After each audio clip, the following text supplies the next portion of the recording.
नमस्कार व्यूअर्स, और आप सब लोग कैसे हैं। आशा करती हूँ आप सब लोग अच्छे होंगे, स्वस्थ होंगे और मेरा शिव पुराण का पाठ अवश्य देखते होंगे। तो आइए सबसे पहले हम जान लें कि कल तक हमने कहाँ तक जाना था।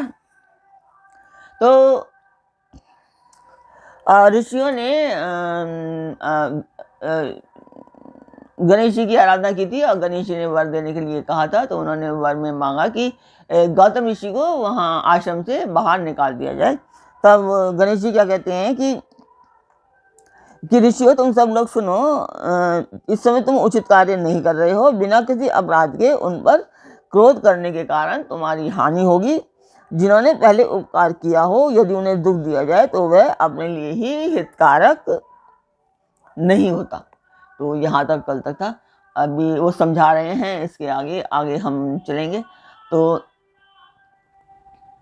मैं ये बताती चलूँ, जो मेरे नए दर्शक हैं वो जानना चाहेंगे कि मैं पाठ क्यों कर रही हूँ। तो ये एक शुभ कार्य है, मंदिर के लिए है, और इसमें मैं आप सब लोगों का सहयोग चाहती हूँ कि आप सब लोग सहयोग करें, ताकि मुझे ये उद्देश्य की प्राप्ति हो पाए और इस मंदिर के लिए मैं कुछ कर पाऊँ।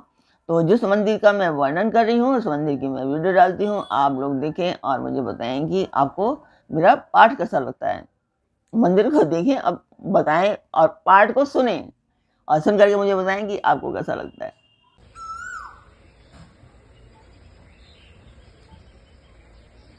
तो मंदिर की वीडियो आपने देखी, आपको पाठ कैसा लग रहा है कमेंट बॉक्स में मुझे बताएं ज़रूर। तो अब हम चलते हैं आज के पाठ पर। स्वागत करती हूँ मैं आप सभी का अपने इस कार्यक्रम शिव पुराण में। शिव पुराण की कोटिरुद्र संहिता में आज आप सुनेंगे ऋषियों का छल पूर्वक उन्हें गौ हत्या में फंसाकर आश्रम से निकालना और शुद्धि का उपाय बताना।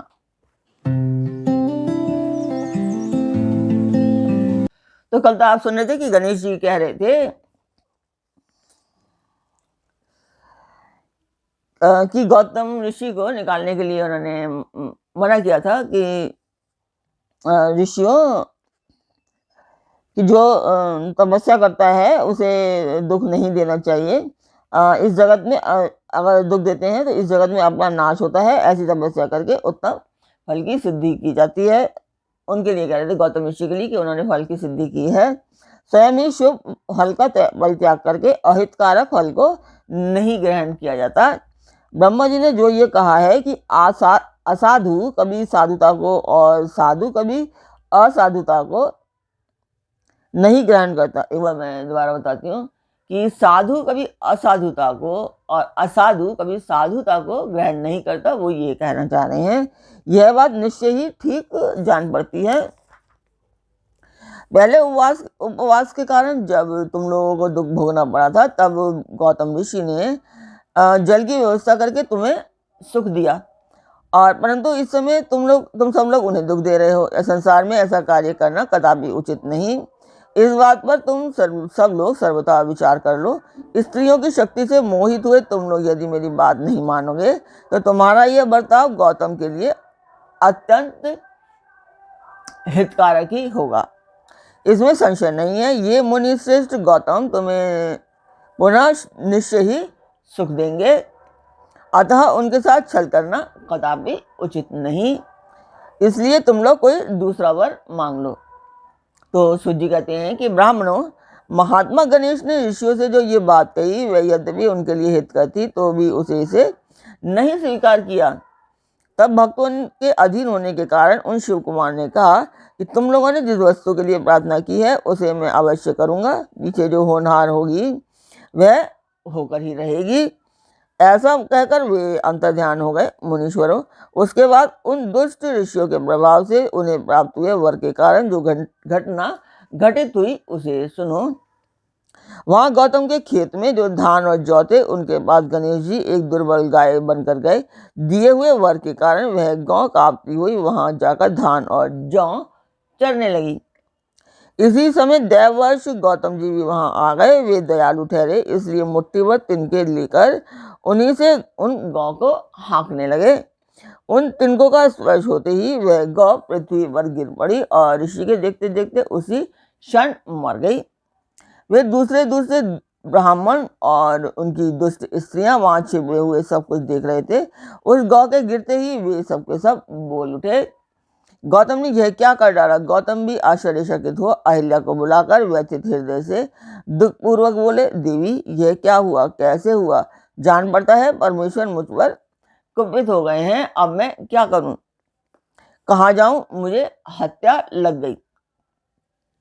इसी समय ब्राह्मण और उनकी पत्नियां गौतम को डांटने और दुर्वचनों द्वारा अहिल्या को पीड़ित करने लगी। उनके दुर्बुद्धि शिष्य और पुत्र भी गौतम को बारंबार फटकारने और धिक्कारने लगे। ब्राह्मण बोले, अब तुम्हें अपना मुंह नहीं दिखाना चाहिए, यहाँ से जाओ जाओ। गौ हत्यारे का मुंह देखने पर तत्काल वस्त्र सहित स्नान करना चाहिए। जब तक तुम इस आश्रम में रहोगे तब तक अग्निदेव और पितर हमारे दिए हुए किसी भी हव्य कव्य को ग्रहण नहीं करेंगे। इसलिए पापी गौ हत्यारे, तुम परिवार सहित यहाँ से अन्यत्र चले जाओ, विलंब न करो। तो सूजी कहते हैं, ऐसा कहकर उन सब ने उन्हें पत्थरों से मारना आरंभ कर दिया। वे गालियां दे देकर गौतम और अहिल्या को सताने लगे। उन दुष्टों के मारने और धमकाने पर गौतम बोले, मुनियों मैं यहाँ से अन्यत्र जाकर रहूंगा। ऐसा कहकर गौतम उस स्थान से तत्काल निकल गए और उन सबकी आज्ञा से एक कोस दूर जाकर उन्होंने अपने लिए आश्रम बनाया। वहां भी जाकर उन ब्राह्मणों ने कहा कि जब तक तुम्हारे ऊपर हत्या लगी है तब तक तुम्हें कोई यज्ञ आदि कर्म नहीं करना चाहिए। किसी भी वैदिक देव यज्ञ या पितृ यज्ञ के अनुष्ठान का तुम्हें अधिकार नहीं रह गया है। मुनिवर गौतम उनके कथनानुसार किसी तरह एक पक्ष बिताकर उस दुख से दुखी हो बारंबार उन मुनियों से अपनी शुद्धि के लिए प्रार्थना करने लगे। उनके दीन भाव से प्रार्थना करने पर उन ब्राह्मणों ने कहा कि गौतम तुम अपने पाप को प्रकट करते हुए 3 बार सारी पृथ्वी की परिक्रमा करो, फिर लौटकर यहाँ 1 महीने तक व्रत करो। उसके बाद इस ब्रह्मगिरी की 101 परिक्रमा करने के पश्चात तुम्हारी बुद्धि शुद्ध होगी। अथवा यहाँ गंगा जी को लेकर उन्हीं के जल से स्नान करो तथा 1 करोड़ पार्थिव लिंग बनाकर महादेव जी की आराधना करो। फिर गंगा में स्नान करके इस पर्वत की 11 बार परिक्रमा करो। तत्पश्चात 100 घड़ों के जल से पार्थिव शिवलिंग को स्नान कराने पर तुम्हारा उद्धार होगा। उन ऋषियों के इस प्रकार कहने पर गौतम ने बहुत अच्छा कहकर उनकी बात मान ली।